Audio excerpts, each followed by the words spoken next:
I've signed on as an advisor to Governor Bush because he asked me and because he represents what I feel is the right position, which is the Republican internationalist position. And JD, if you're looking for one sentence as to what a new president should do with regard to foreign policy, get involved and stay involved.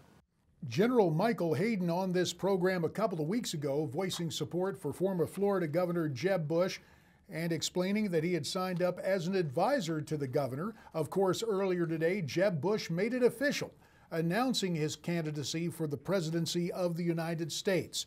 And now that it's all official, let's turn once again to General Michael Hayden, former director of both the NSA and the CIA, as he joins us once again from Newsmax Washington. General, we're always so grateful for your time here on Newsmax Prime. Oh, thank you, JD. Glad to be here.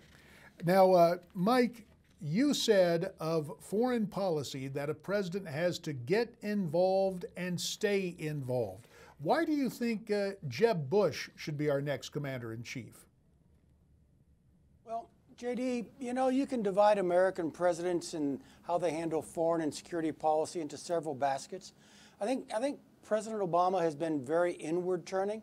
That's a powerful American tradition. Some scholars have called it the Jeffersonian tradition. We've got a lot of work to do here at home. That's why you get the president saying the tide of war is receding. Al-Qaeda is on the run, and it's time to do nation building at home. But I think our lack of involvement overseas has actually allowed a lot of the problems we're seeing today to fester. And I think Governor Bush brings to the job, brings to the race a background in which I think I can predict with some confidence he will be more involved personally in foreign and security affairs.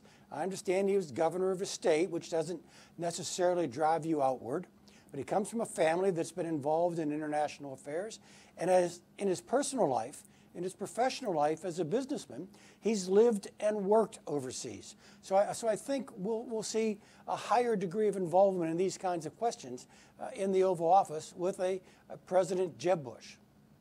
Mike, Jeb had some trouble answering a question about the Iraq War last month, first saying he would have supported the invasion, knowing what he knows now, and then later backtracking and saying he misspoke. Could that initial political fumble hurt him and especially his image of being a strong, resolute leader? Well, JD, you can't rule that out, but we're still a long way away from the election. What are we, 17 months or more? And so I think there'll be an awful lot of dialogue between the candidates, the press, the candidates, and the people. This will just be one speck in that broader mosaic. By the way, JD, I have to tell you, the question that the governor got, knowing what you know now, would you have? I've always avoided. I've always said, I don't know how to answer that question because I don't know what it looks like if we don't get involved. And so the governor actually showed some courage in trying to take it on. Mike, let's move now to another subject and a very disturbing report. British intelligence assets have been removed after Russia and China cracked through information that threatened the identification of spies. This was information obtained during Edward Snowden's now infamous leak of classified information. Snowden insisted that his particular computer information could not be accessed. The British government has not confirmed the reports, but if true, just how does this affect the British intelligence situation? Wow, JD, there's a lot packed into that narrative and into that dialogue. First of all, to a first order, I don't know that story is true.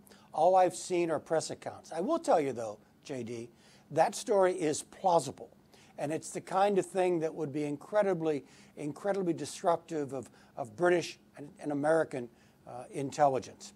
Now, according to the story, the British have had to pull people back. Again, I don't know that to be true, and I don't know that we Americans have done that either. You mentioned Snowden saying he had unbreakable encryption.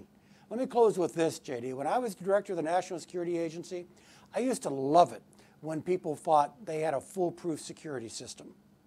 Well, let me ask you this, and obviously we don't know about the American situation, but if the British are pulling back, Could we surmise that our own intelligence capabilities have been further compromised? Well, first of all, JD, our intelligence capabilities have been compromised with what has been made public. And I've already said that this story that what has not yet been made public has been purloined by the Russians and the Chinese, that's plausible, but I don't know it to be true. If it were true, it would be further significant damage to American and British espionage. Absolutely. General, as you're talking, we're looking at pictures of Edward Snowden as he is being photographed for the covers, magazines. The Daily Mail today said that Edward Snowden has blood on his hands.